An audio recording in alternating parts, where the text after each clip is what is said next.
제가 가장 많이 가는 영화관은 용산 아이파크몰의 CGV입니다. 집 앞에 있는 영화관보다도 많이 가게 된 것은 그 영화관에 다양한 상영관들이 있어서이기도 하고 한국 영화의 상징적인 곳이기도 하기에 라기보다는 그저 가장 많은 시사회가 열리는 곳이기 때문입니다.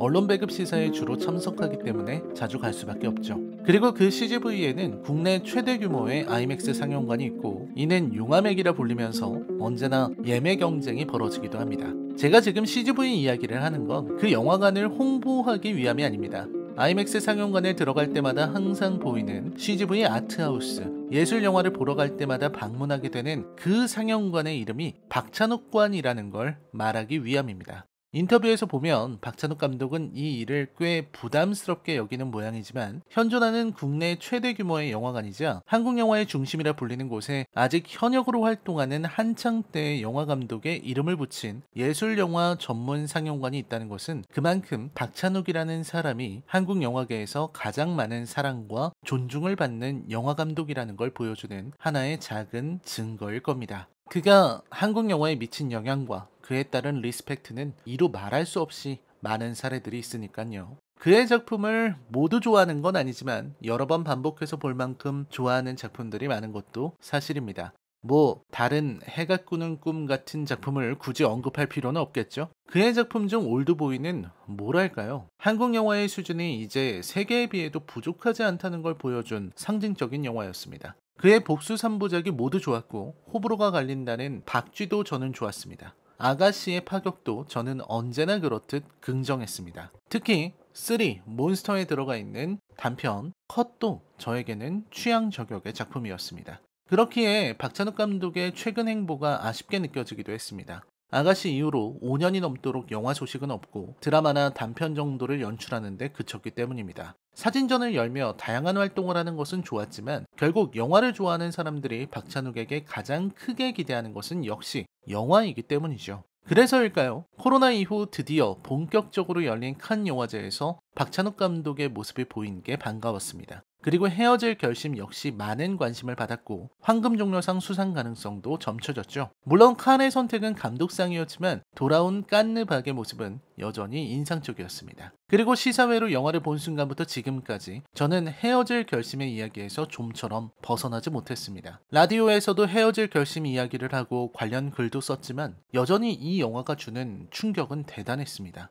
저는 늘 영화관에서 나오고 나서도 영화에 빠져있게 만드는 작품이야말로 좋은 작품이라는 의견을 지니고 있는데 이 작품은 그 여운이 무척 깊고 길더군요. 서론이 길었습니다. 박찬욱 감독의 신작 박찬욱의 결심이 엿보이는 영화, 그리고 사랑에 대한 깊은 탐구가 있는 영화 헤어질 결심 리뷰입니다. 여러분, 이제부터는 치명적인 스포일러가 포함되어 있습니다. 감상에 주의하시기 바랍니다.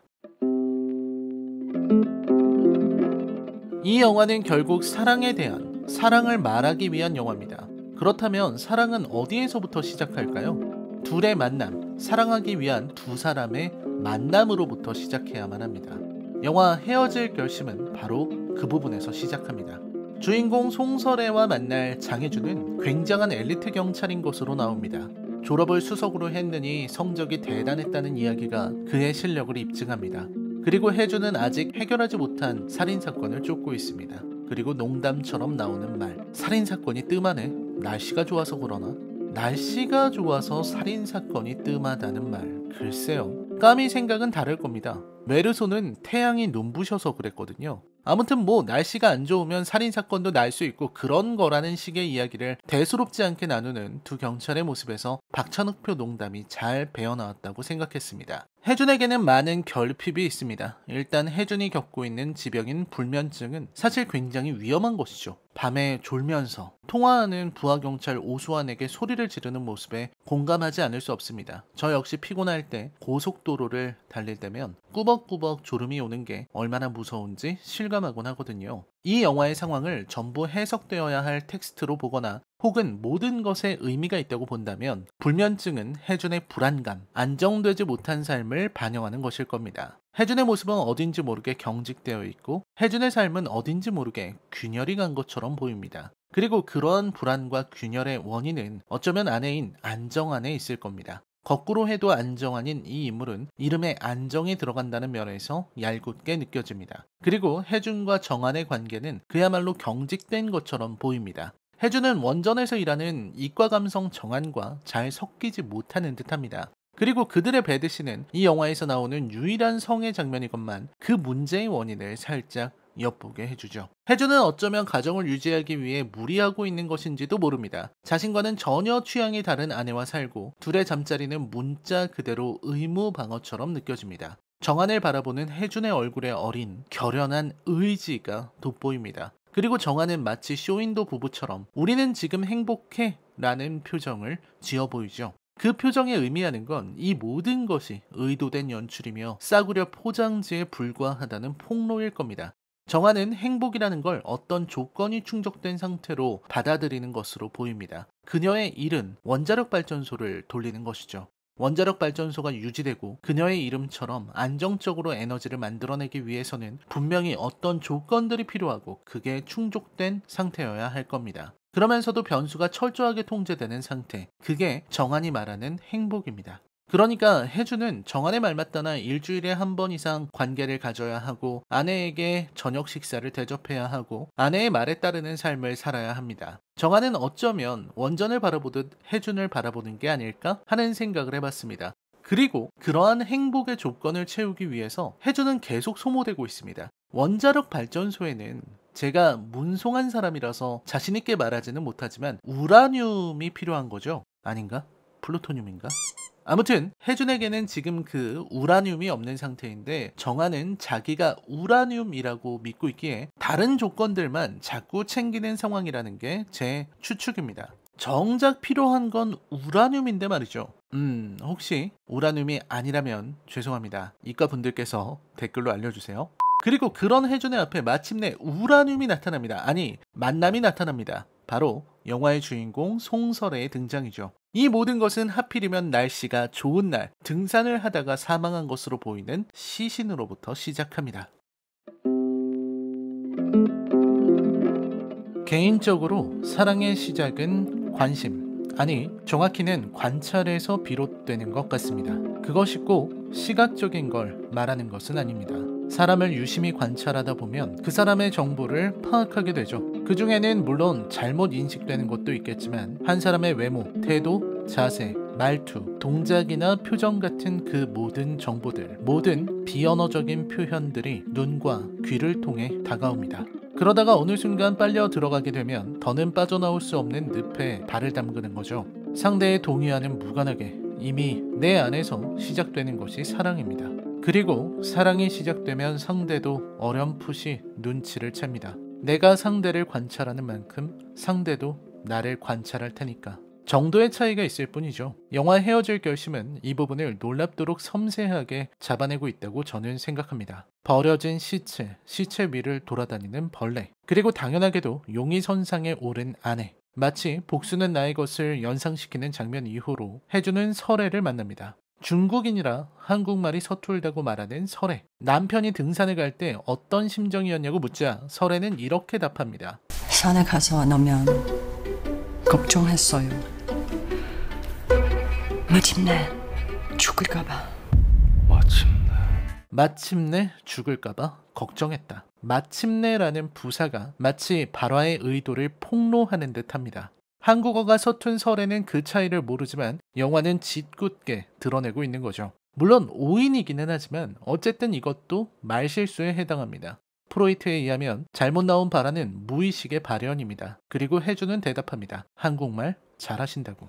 혜준과 설에는 형식적인 수사로 얽힙니다. 저는 이걸 형식적이라고 말하겠습니다. 혜준에게는 어느 순간부터, 아니 처음부터 설애를 잡을 생각이 없어 보입니다. 혜준은 설애의 손등에 남은 상처를 의심하지만 다음 순간 설애가 보여주는 허벅지의 상처에 그 의심을 유지하지 못합니다. 의심 따위가 중요한 게 아니죠. 저는 이 장면에서 둘이 묘하게 사랑을 시작하는 연인처럼 보였습니다. 허벅지를 보여주는 설애와 그걸 보는 혜준과 도움이 필요할 것 같아서 들어온 여자 경찰에게 괜찮다고 서둘러 손사래를 치는 둘. 거의 넘어왔다고 생각하는 설애와 일단 좀 더 자세히 보자는 생각에 사로잡힌 혜준이라고 봤습니다. 재미있게도 둘은 같으면서 다릅니다. 일단 혜주는 설혜에게 일식을 제공합니다. 훗날 수환이 이야기하지만 이때 먹은 특모듬 초밥은 혜준이 제공할 수 있는 최대한의 편의일 겁니다. 그리고 굳이 혜준은 설혜와 같이 밥을 먹습니다. 여기에서 저는 의아한 생각이 들었습니다. 일단 혜준이 일식을 좋아하는 건 맞는 것 같습니다. 가만히 보면 아내인 정한에게 대접한 것도 일식, 나베 같은 요리고 술도 일본 술입니다.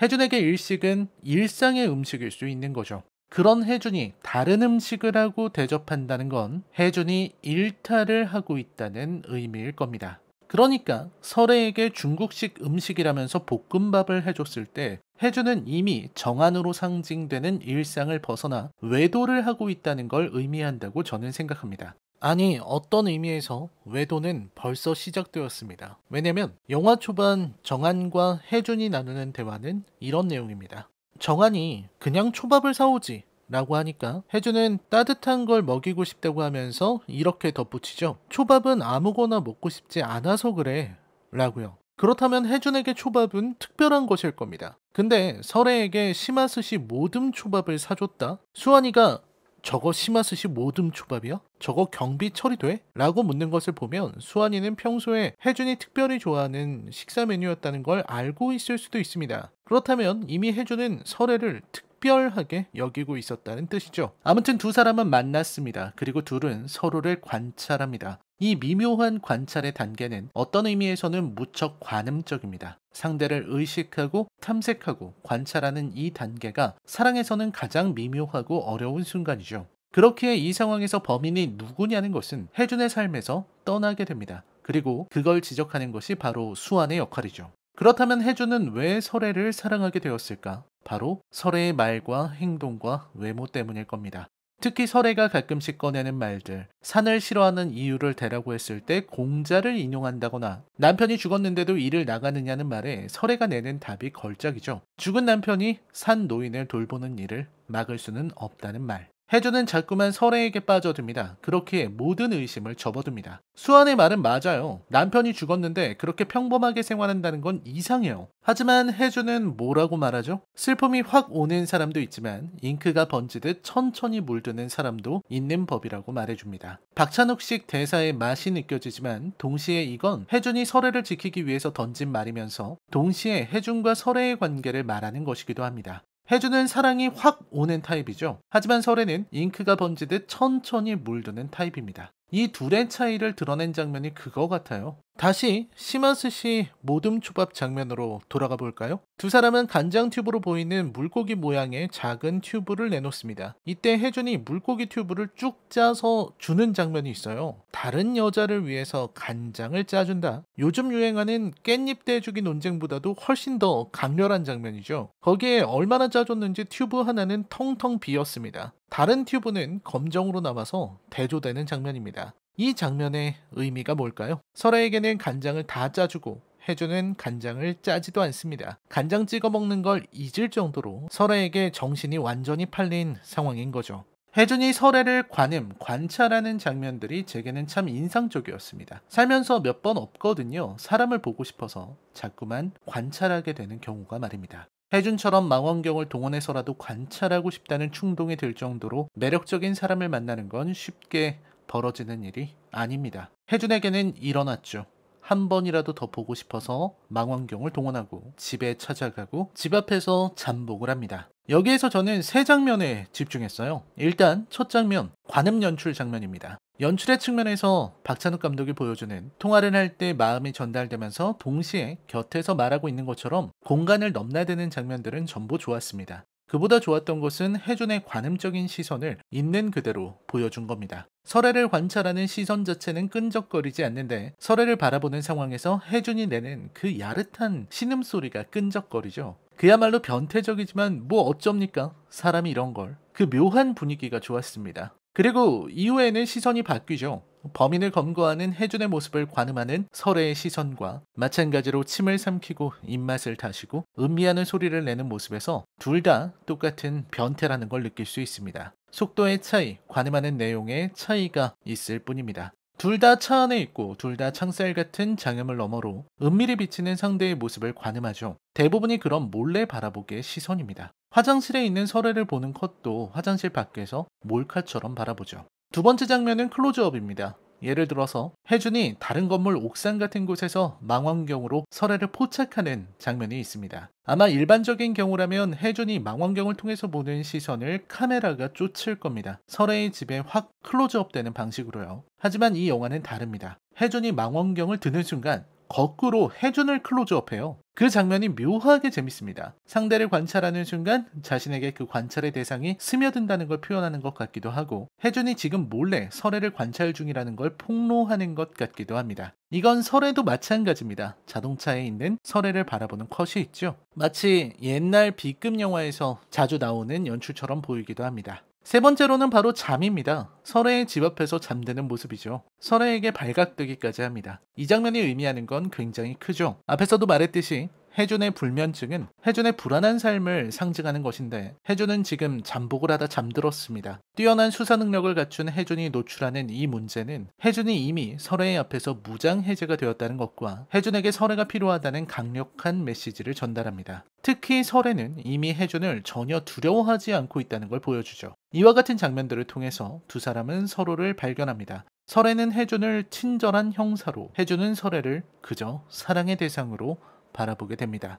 그리고 둘의 사랑이 성립하기에는 둘이 관찰하고 만나면서 나눈 대화의 내용에 그 힌트가 있습니다.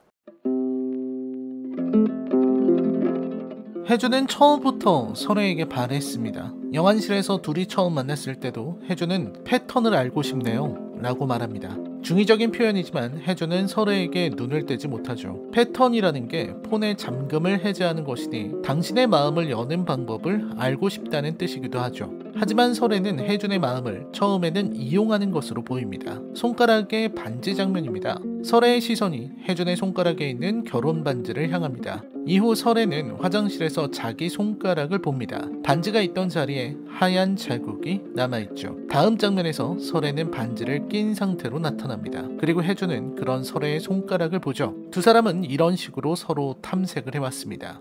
설애의 심정은 복잡해 보입니다. 혜준이 일편단심으로 설애를 사랑하는 것과는 완전히 다릅니다. 처음에는 자기에게 퍽 관심을 보이는 이 형사를 이용하려는 생각이 있었을 겁니다. 그래서 은근히 반지로 어필하기도 하고 허벅지도 보여줬습니다. 남들의 눈을 속이면서 둘 사이에서만 벌어지는 일종의 게임 같은 거죠. 설애는 이미 혜준의 마음에 확신을 지니고 있었기 때문에 혜준에게 관심이 생기고, 또 혜준이 잠복을 해도 그리 두려워하지 않습니다. 어쩌면 설애도 처음부터 혜준을 좋아하고 있었을 겁니다. 혜준의 말 맞다나 혜준이 파도처럼 사랑을 느끼는 타입이라면 설애는 물에 퍼지는 잉크 같은 사랑을 느끼는 거겠죠. 이렇게 볼 수 있는 장면이 영화에는 엄청나게 많습니다. 정황과는 뭔가 잘 맞지 않는 혜준이지만 설애와는 아주 잘 맞습니다. 어디서 그게 드러나냐면, 산을 싫어한다는 설애 말을 들으면서 나도 하는 장면이라든지, 아니면 다시 시마스시 모듬 초밥입니다. 초밥을 먹고 둘이 식탁을 정리하는 모습을 보면 거의 호흡을 맞춘 것처럼 척척 움직입니다. 둘의 행동이나 모습이 완전히 서로에게 잘 맞는다는 걸 보여주는 장면인 것 같아요. 그러니까 두 사람은 저절로 끌리게 된 겁니다. 가만히 보면 하는 짓도 비슷합니다. 설애 보려고 집 앞에서 잠복하면서 하악거리는 혜준이나, DNA 검사 필요하다고 하니까 일 끝나자마자 경찰서로 향하는 설애. 사실 설애도 혜준이 한 번 더 보려고 얼른 경찰서로 간 거잖아요. 거기에서 혜준이가 수환이와 오빠 PC방으로 출동하니까 따라가서 범인 잡는 거 보면서 섹시하게 느낀 거고요. 거의 모든 장면이 재밌지만 결국 두 사람의 사랑은 완성됩니다. 혜준은 계속된 고민 끝에 설애에게 고백합니다. 수환이가 가져온 중국 문서는 하나의 좋은 구실이었죠.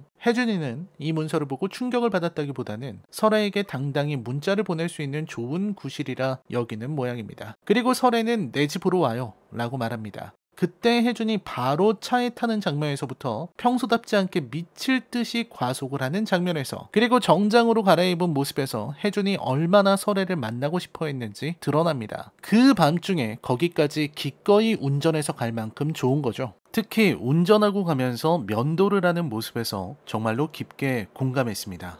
결국 수사는 종결되고 혜준과 설애는 같이 데이트를 하기도 합니다. 그리고 설애가 혜준에 대해서 얼마나 깊게 이해하는지, 혜준은 설애에게 어디까지 보여주는지가 잘 나오죠. 설애의 숨소리에 잠드는 것은 설애가 미해군식 최면을 보여주는 부분에서 절정에 달합니다. 또 혜준의 방에서 보는 혜준의 불면증의 원인, 미결 사건을 바라보는 설애의 태도가 인상적입니다. 혜주의 아내 정아는 이런 것에 관심을 두지 않죠. 혜준은 매일 아침에 일어나면 미결 사건을 봅니다. 죽은 사람의 눈을 들여다보기도 합니다. 그리고 이게 불면증을 만드는 것이죠. 설애는 그런 혜준을 이해하고 있습니다. 그래서 홍산호가 죽었을 때 바로 달려와서 사진을 태워버리고 혜준의 숙면을 도와주는 거죠. 그리고 그 과정에서 자신의 남편 사건을 슬쩍 같이 태워버리는 이중적인 모습도 보입니다. 이게 설애의 특징이라면 특징이죠. 물론 혜준이 걸어둔 자기 사진은 굳이 없애지 않지만요. 둘의 유일한 키스보다도 중요한 건 대사들이었다고 저는 믿습니다. 담배 역시 중요한 도구입니다. 담배를 피고 싶다는 혜준의 말은 마치 설애를 만나고 싶다는 말처럼 들립니다. 그리고 설애가 혜준의 집에서 담배를 피우고 둘이 같이 있다가 헤어진 날, 혜준의 집에 온 정아는 혜준의 옷 냄새를 맡고는 피웠네,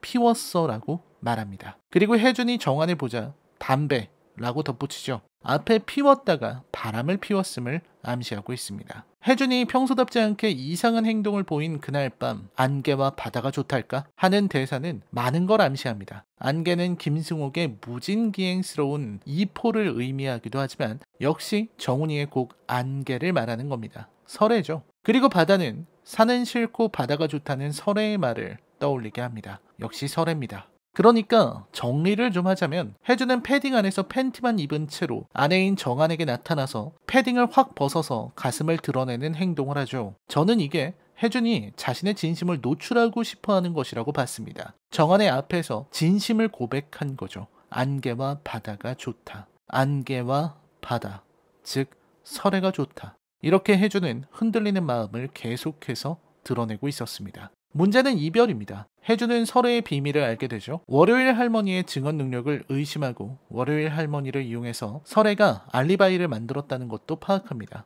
여기에서 설애 집에 있는 벽지의 모양과 할머니가 좋아한다는 책의 표지가 같다는 것도 소소한 포인트인데 하나하나 짚어가다가는 리뷰가 너무 길어질 것 같군요. 아무튼 혜준은 그렇게 설애의 비밀을 알아내고 설애가 산에 대한 공포를 이겨내 마침내 남편을 살해했다는 것을 알게 됩니다. 그리고 혜준은 그런 설애를 풀어준 거죠. 모든 사실을 알게 된 혜준은 설애를 찾아갑니다. 설애의 집에서 이별을 통보하는 혜준. 혜준이 설애에게 내뱉는 말은 마치 칼로 가슴을 찌르는 듯합니다. 좋아하는 분위기만 내주면 하는 부분에서 설애의 반응은 그게 아님을 나타내죠. 그리고 혜준은 품이 있는 사람이 형사여서 좋았다는 설애의 말을 받아치듯 자신이 품위가 있었던 것은 자부심 때문이었다고 말합니다. 그리고 지금 자신은 완전히 붕괴했다고 말합니다. 결국 사랑이란 자기를 무너뜨리는 것을 의미하는 것인지도 모르겠습니다. 그리고 그 붕괴의 절정은 바로 그 대사입니다. 저 포는 바다에 버려요. 아무도 찾을 수 없게 해요. 설애를 향한 사랑의 완성은 자신을 부정하는 것. 그렇게 혜준은 설애에 대한 사랑을 보여줬고 그의 사랑이 끝났습니다. 그리고 설애의 말처럼 혜준의 사랑이 끝난 곳에서 설애의 사랑이 시작되었죠. 설애가 혜준을 사랑할 수밖에 없었던 것은 혜준이 설애에게 보여준 붕괴 때문입니다. 자신을 무너뜨리고 형사로서의 자부심을 포기하면서까지 설애를 지켜주려고 했던 혜준의 모습에서 설애는 사랑을 느꼈습니다. 그리고 다시 설애의 고통스러운 삶이 시작됩니다. 어쩌면 일부러 저러는 게 아닐까 싶을 정도로 설애는 나쁜 사람을 만나서 또다시 지옥으로 자신을 데려가죠. 이 또한 하나의 붕괴이지 않을까 싶을 정도로요. 혜준은 여전히 잠을 자지 못합니다. 이포의 정신과 의사는 그런 혜준에게 처방을 해주다가 정한에게 망신을 당하기도 하죠. 혜준이 잠을 자지 못하는 이유는 여전히 미결된 사건들 때문이고 가장 중요한 미결은 결국 설애의 사건이기 때문에 혜준에게 평안이 있을 수는 없습니다. 혜준에게 필요한 건 두 번 다시는 돌아오지 않죠. 그리고 정한은 혜준에게 당신한테는 폭력과 살인 사건도 필요하다고 말합니다. 그리고 이 살인 사건은 혜준에게뿐만이 아니라 설애에게도 필요한 것이 되죠. 대사가 어느 하나 그냥 넘길 것이 없다는 면에서 참 박찬욱 영화답습니다. 여기에서부터는 설애의 이야기입니다. 영화의 전반부의 주동인물이 혜준이었다면 영화 후반부는 설애가 이끌어갑니다. 품위, 설애는 자신에게 있는 그 자부심으로 폭력을 휘두르는 사철성에게 대들면서 그의 기세를 한풀 꺾이게 합니다. 설애의 조부는 살쾡이라고도 불렸던 조선 독립군 장군이었죠. 만주에서 일본군 장교의 목을 물어뜯을 정도로 불굴의 의지를 지닌 인물이었습니다. 설애 역시 사철성 따위가 휘두르는 폭력에 무너지거나 굴복하는 모습을 보이지 않습니다. 이 부분 또한 설애와 해준의 공통점일 겁니다. 설애는 결국 해준을 만났습니다. 이 포에 나타난 설애는 마치 해준이 자신에게 그랬듯 해준을 찾아서 움직입니다. 저는 둘이 시장에서 만난 장면이 참 좋았습니다. 제가 다음 남편입니다. 를 능청스럽게 말하는 박용호의 연기도 좋았고, 정한과 설애가 나누는 인사도, 그 안에서 주고받는 말들도, 어색하기 짝이 없는 농담들도, 그리고 저는 설애가 해준의 구두를 지적하는 장면에서 거의 처음으로 영화를 잊을 정도로 매력적이라는 생각을 했습니다. 그냥 저한테는 이상하게 그 장면이 뇌리에 깊게 남더군요. 어디선가 본 것 같은 장면 이기 때문일 겁니다. 그 모든 것이 관심의 표현이죠. 누군가가 내가 구두를 신는지 운동화를 신는지 유심히 바라본다는 것. 물론 설애는 그 전에 해준을 찾았습니다. 경찰서를 찾아가서 과감하게도 소방경보를 울리게 만들고 해준을 지켜봅니다. 해준을 보면서 혼잣말을 하는 장면은 놀랍게도 해준이 설애를 보면서 했던 모습을 연상시킵니다. 둘은 본질적으로 같은 짓을 하고 있는 겁니다. 해준은 설애가 밥 대신 아이스크림 먹고 드라마 보다가 지쳐서 잠드는 걸 보면서 중얼거렸죠. 저녁은 아이스크림, 식후 담배는 안 됩니다. 라든지 우는구나 마침내 와 같은 대사들처럼 설애는 해준에게 구두로 바꿨네 같은 말을 중얼거립니다. 둘 모두 상대가 너무 사랑스러워서 견딜 수 없는 거죠. 그리고 둘의 관계는 다시 이어집니다. 또다시 살해당한 남편. 설애는 해준이 피를 싫어한다는 걸 잘 알기 때문에 시체에서 피를 닦아냅니다. 그리고 또다시 해준은 설애를 의심하고 둘은 다시 취조하고 취조당하는 관계가 됩니다. 다만 조금 변했습니다. 해준의 곁에는 이제 수환이 아니라 연수가 있고, 수환이는 왜 설애를 의심하지 않느냐고 다그쳤지만 연수는 왜 설애를 그렇게 의심하느냐고 의아해합니다. 해준의 입장은 이제 쫓김을 당하는 걸로 바뀌었거든요. 바다에서 설애의 포즈를 따라해보는 사람들. 해준은 그게 설애가 폰을 바다에 버린 것이라는 걸 깨닫습니다. 해준이 가르쳐준 대로 한 겁니다. 그리고 정작 설애는 가장 중요한 폰을 버리지 않았고 해준과 나눈 대화를 녹음한 것을 남편에게 들키기까지 했습니다. 그래서 설애는 사철성의 어머니를 찾아가서 그 어머니를 마치 자기 어머니를 죽이듯 살해하고, 사철성은 예고한 대로 설애의 남편을 살해합니다. 이 과정에서 사철성이 설애와 어떤 관계가 있었던 건 아닌가 의심하게 만들기도 하죠. 모든 것이 발각되고 설애는 해준을 데려가 어머니의 유해를 처리하면서 이야기를 해줍니다. 좋은 남자는 자신을 만나주지 않기 때문에 해준 씨 같은 사람을 만나려면 살인사건 정도는 나야 한다는 말은 바로 그 살인사건이 해준뿐 아니라 설애에게 몹시 필요했다는 걸 알려줍니다. 그리고 해준은 다시 흔들립니다. 설애를 향한 사랑의 마음을 아주 없앨 수는 없었던 겁니다. 하지만 설애는 이미 결심을 굳혔습니다. 헤어질 결심을, 이룰 수 없는 사랑의 끝에서 말이죠. 영화의 막바지에는 모든 것이 폭로됩니다. 해준의 아내 정한이 그토록 이야기하던 이주임은 사실 남성이었습니다. 누구나 여성일 거라 생각하는 지점을 파고 들어오는 반전입니다. 게다가 그간 정한이 했던 이야기들을 떠올리면 더욱 섬뜩해집니다. 이주임이 그러는데 주말 부부의 50%는 이혼한대 라는 말. 남편이 담배를 피우자마자 이주임에게 전화를 걸어 대놓고 그걸 말하는 정한. 그 모든 것이 사실 이주임과 정한의 관계를 암시하고 있었습니다. 그리고 자라 같은 정력자에 대한 정보를 준 것도 이주임이었습니다. 그리고 마침내 정한은 헤어질 결심을 합니다. 그 앞에 나타난 이주임은 젊고 잘생긴 남성이고 정한은 이미 짐을 싼 상태고 대놓고 자라를 보여줍니다. 정한이 이미 이주임과 어떤 관계를 맺고 있었는지를 폭로하는 장면이고 이주임 역시 얼떨떨한 표정이죠. 그렇게 위장뿐이었던 정한과의 관계는 끝납니다. 남은 것은 설애입니다. 설애에게는 냄새가 중요합니다. 담배는 어쩌면 설애의 냄새를 숨기려는 것인지도 모릅니다. 설애는 배를 타고 한국에 올 때 똥으로 범벅이 된 상태로 왔다고, 남편 기도수는 자신의 냄새를 맡아줬다고 말합니다. 냄새를 맡는 것이 바로 사랑의 조건입니다. 냄새를 찾아주는 것이. 그래서인지 해준이 처음에 관음할 때 냄새를 맡는 것 같은 장면이 나옵니다. 정한이 참을 수 없는 담배 냄새는 새로운 남편인 이모신도 싫어하죠. 설애는 옆에서 담배 피우던 자신의 입에서 담배를 잡아서 한번 털어주는 해준을 보며 미소합니다. 이모씨는 그토록 사랑한다더니 담배 냄새 하나를 못 참았죠. 설애는 모든 것을 알고 있었습니다. 그리고 모든 것은 초반에 복선이 깔려 있었습니다. 혜준이 홍산호를 추적할 때 설애는 홍산호가 사랑하는 여자를 지목합니다. 그리고 홍산호는 죽는 것보다 감옥에 가는 걸 더 두려워하는데 감옥에 갈 각오를 하고 폭력을 저질렀다는 것에 혜준이 의아해하자 죽을 만큼 사랑했네 라고 말해줍니다. 죽을 만큼 사랑할 수 있는 사람. 홍산호는 혜준의 앞에서 사랑을 이룰 수 없다면 스스로 목숨을 끊을 수 있음을 증명했습니다. 그리고 그건 설애도 마찬가지였습니다. 죽을 만큼 사랑했으니까.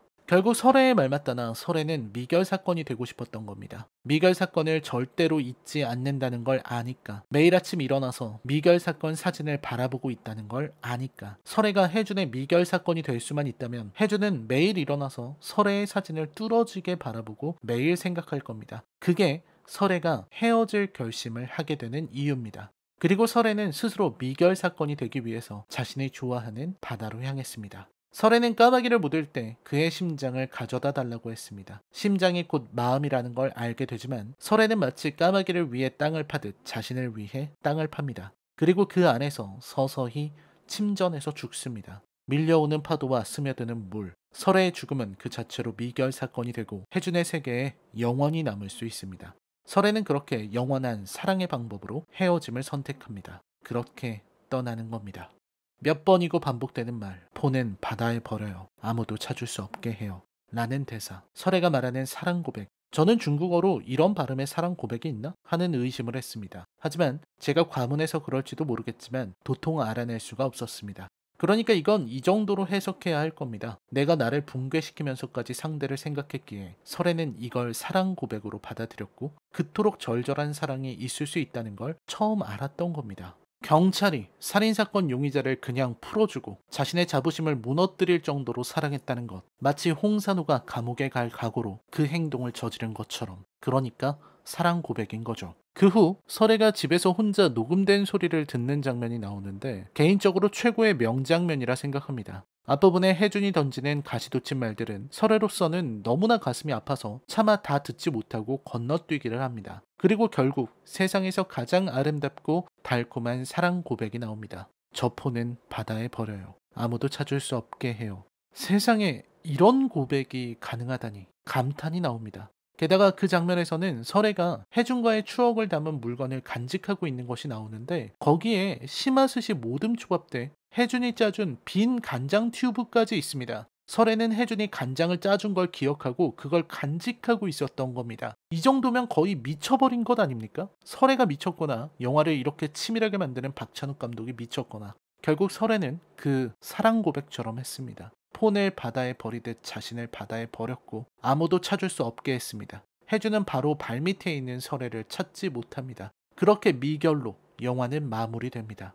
너무 가혹하다는 생각도 들었지만 그만큼 뛰어난 작품이라는 생각도 듭니다. 격렬한 배드신은 없었지만 둘의 사랑은 그 이상으로 격렬했습니다. 이 정도로 절절한 사랑의 이야기를 본 것이 얼마만인가 하는 생각이 들었습니다. 또 이보다 나은 영화를 찾을 수 있는가 싶은 생각도 듭니다. 저에게는 2019년에 기생충이 있었다면 시간을 건너뛰어 그의 버금가는 작품이 나왔다고 생각합니다. 이 정도면 배드신 없어도 괜찮습니다. 이렇게 길게 글을 적었는데도 아직 남은 이야기가 많을 정도로 잘 만든 작품입니다. 제가 출연하는 방송에서 헤어질 결심 이야기를 잘 하지 못하는 이유이기도 합니다. 이걸 방송에서 전부 말했다면 아마 2시간도 부족했을 겁니다. 보통 제가 간단히 쓰는 주간지 칼럼 원고가 원고지 8에서 10매, 쿨투라나 기획회의의 원고가 20매에서 30매 정도인데 지금 이건 원고지 90매가 훌쩍 넘습니다. 평소 제 리뷰가 30매 내외라는 걸 생각해보면 거의 3배에 달하는데도 전부 녹이지는 못했습니다. 가장 완벽에 가까운 박찬욱의 사랑 이야기, 헤어질 결심에 대한 제 평점은 10점 만점에 9점입니다. 사실상 제게는 만점에 가까운 작품이라 생각합니다. 박찬욱 감독의 연출 스타일은 여전히 아름다웠다고 생각합니다. 차갑고 건조했던 과거의 작품과는 사뭇 달라졌습니다. 그리고 거의 모든 대사들이 치밀하게 계산되었다는 점에서 그리고 그 계산이 무척 정확하게 표현되고 있다는 점에서 박찬욱이 왜 위대한 감독인지 알 수 있습니다. 특히 이 영화는 알프레드 히치콕 느낌이 물씬 풍깁니다. 제가 잘 아는 평론가님도 박찬욱의 알프레드 히치콕화 라고 하셨는데 깊이 공감하게 되더군요. 분명 올해 최고의 영화고 이 이상이 나올 수 있을까 의문이 들 정도의 작품이었습니다. 배우들의 연기도 좋았습니다. 박해일의 감정 연기는 정말 깊었습니다. 살인의 추억 때에 그 사람이 맞나 싶을 정도였습니다. 여기에서 박해일은 밥은 잘 먹고 다니죠. 탕웨이는 글쎄요. 제가 다른 영화를 안 봐서 모르겠습니다만 이 정도면 칸에서 여우주연상 줘야 하는 것 아닌가요? 내내 영화의 중심에 있었고 영화의 주인공으로서 완벽한 연기를 보였다고 생각합니다. 탕웨이가 설애를 연기했기에 설애의 그 알듯 모를 듯한 태도가 잘 표현되었다고 생각합니다. 정해지지 않은 설애의 마음과 미래가 탕웨이에 의해 매력적인 외피를 입게 된 거거든요. 또한 고경표와 김신영은 둘 모두 훌륭했습니다. 고경표의 연기는 너무 좋았습니다. 성격은 불같지만 생각보다 경찰로서는 고생도 많이 하는 모습이라든지 설애를 찾아가서 우리 팀장님 무서운 사람이에요. 다음 남편 때는 꼭 참고하세요. 라고 말하는 부분에서 술 취한 연기도 좋았습니다. 그것도 복선이었죠. 특히 그 장면에서는 고경표의 목소리를 의도적으로 잘 잡히게 했다는 게 드러납니다. 후반 작업에서 잘 만진 건지 아니면 더빙을 한 건진 모르겠지만 이렇게 잘 만든 영화에서는 대사가 안 들린다는 말이 안 나옵니다. 같은 한국 영화인데도 말이죠. 탕웨이는 어쩔 수 없이 어눌하게 말하지만 대사 하나하나를 또렷하게 말하려 노력했기 때문에 듣는 게 어렵지 않았습니다. 김신영은 정말 연기를 너무너무 잘하더군요. 하지만 영화관에서는 김신영이 나오자마자 웃음이 터져 나왔습니다.